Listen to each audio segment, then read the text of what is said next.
ఇదే ట్యాగ్ వచ్చిన తర్వాత ఎంటర్ అయ్యాం. But percentage of the contestants ఎక్కువ మంది దాంట్లో యంగ్స్టర్స్ ఉన్నారు. అందుకే నేను హౌస్ లోకి ఎంటర్ అయ్యే ముందు కూడా నాకు సార్ పిలిచి వారిని యంగ్స్టర్స్ తో నువ్వు ఎలాగా కాంపీట్ చేయగలవు ఒకసారి రా అని చెప్పి అక్కడ ఫ్లోర్ పుషప్స్ కాంపిటీషన్ పెట్టిన తర్వాత లోపలికి పంపించారు. సో యంగ్స్టర్స్ అందరూ అంటే యంగ్స్టర్స్ అందరితోటి కూడా పోటీ పడి నేను బెస్ట్ ఇవ్వగలిగాను. ఫిజికల్ గా ఇన్ని దెబ్బలు తగిలినా సరే లాస్ట్ 14th వీక్ ఎలిమినేట్ అయ్యే ముందు వరకు కూడా ఫిజికల్ టాస్క్లు ఆడాను. ఇది సఫర్ అవుతూనే జాగ్రత్తగా మళ్ళీ నా హెల్త్ కాపాడుకుంటూ I try to give my best. నేను అక్కడ బెస్ట్ ఇవ్వగలని చెప్పి అనుకుంటా. నాకు నేనైతే ఇన్ని దెబ్బల్లో తగిలినా సరే ఏం జరిగినా సరే గివ్ అప్ ఇవ్వలేదు. నేను ఆడాను, బెస్ట్ ఇవ్వగలిగాను.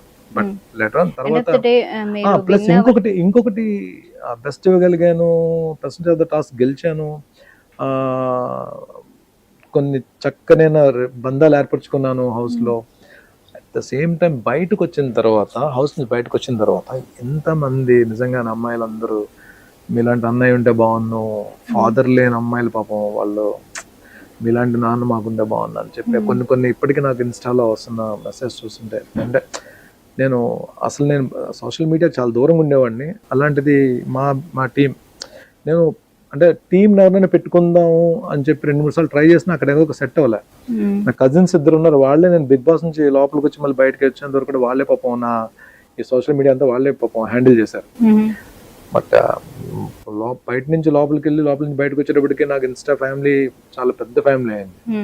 సో వాళ్ళందరికీ కూడా నేను ఒకటే చెప్తా, మీరందరూ చూపించిన ఈ సివిఆర్ న్యూస్ ఛానల్ తరపున ఎవరైతే నాకు సపోర్ట్గా నిలబడి నేను అన్ని దెబ్బలు తగిలించుకొని ఫిజికల్గా కింద పడి మళ్ళీ లేచి మళ్ళీ రీఎంట్రీ వెళ్ళి మళ్ళీ 14th వీక్ వరకు ఉండడానికి కారణమైన ప్రతి ఒక్కరికి కూడా ఈ రోజుకి కూడా వాళ్ళు నేను చేస్తున్న ప్రాజెక్ట్స్ ఏంటో ఇన్ఫర్మేషన్ తెలుసుకుని నాకు సపోర్ట్ నిలబడుతున్న ప్రతి ఒక్కరికి, నా ఇన్స్టా ఫ్యామిలీ అందరికీ, అలాగే బయట ఉండి నాకు సపోర్ట్ చేసిన ప్రతి ఒక్కరికి, అదర్ కంట్రీస్ నుంచి సపోర్ట్ చేసిన ప్రతి ఒక్కరికి కూడా సివిఆర్ న్యూస్ ఛానల్ తరఫు నుంచి అందరికీ పేరు పేరున శిరస్సు వంచి నమస్కారాలు తెలియజేసుకుంటున్నాను. Thank you so much. Me support ఇప్పుడు నాకు ఇలాగే ఉండాలి. Love you guys.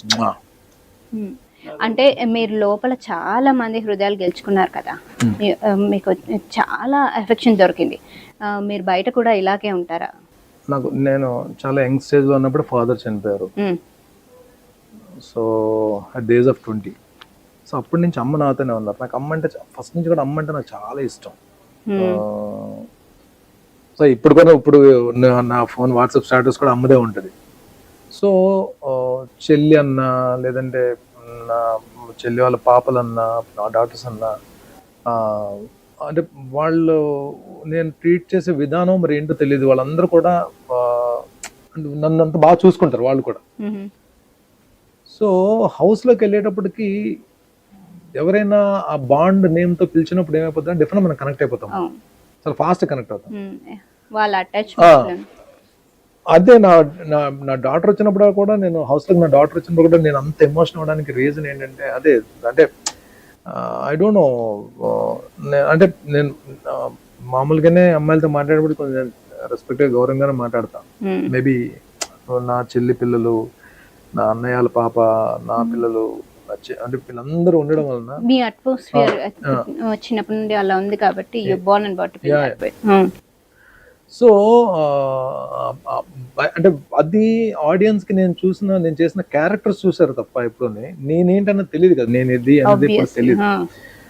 హౌస్ లోకి వెళ్ళిన తర్వాత ఎప్పుడైతే కొన్ని రిలేషన్ స్టార్ట్ అయ్యాయో వాళ్ళు ఓకే నేను అసలు ఇంట్లో ఎలా ఉంటాను, నేను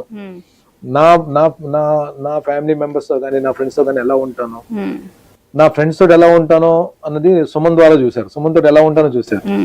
అలాగే నా సిస్టర్ తోటి ఎలా ఉంటానో చూసారు. నా డాటర్ తోటి ఎలా ఉంటానో హౌస్ లో చూసారు. సేమ్ క్యారెక్టర్స్ నేను అలాగే ఉంటాను. మీ ఫ్యామిలీలో ఒకవేళ ఎవరైనా మీకు అగైన్స్ట్ గా బిహేవ్ చేస్తే how do you treat them? ఇప్పుడు ఫ్యామిలీస్ అనేటప్పటికి యూజ్ చేసుకోవడం ఉండవండి. ఫ్యామిలీస్ లో ఏంటంటే ఒపీనియన్స్ డిఫరెన్స్ వస్తాయి. ఎప్పుడైనా మనం ఒకటి అనుకుంటాం, వాళ్ళు ఒకటి అనుకుంటారు. ఎండ్ ఆఫ్ ద డే ఇప్పుడు నేను ఎప్పుడు నా డాటర్స్ కి చదువుకోండి అని చెప్పలా, కానీ వాళ్ళు బాగా చదువుకున్నారు, బాగా మంచి జాబ్స్ సంపాదించుకున్నారు. సో అలాగే సిస్టర్ డాటర్స్ కానీ, అన్నయ్య వాళ్ళ డాటర్ కానీ అందరూ కూడా బాగా చదువుకున్నారు, బాగా సెటిల్ అయ్యారు వాళ్ళు. సో ఇక్కడ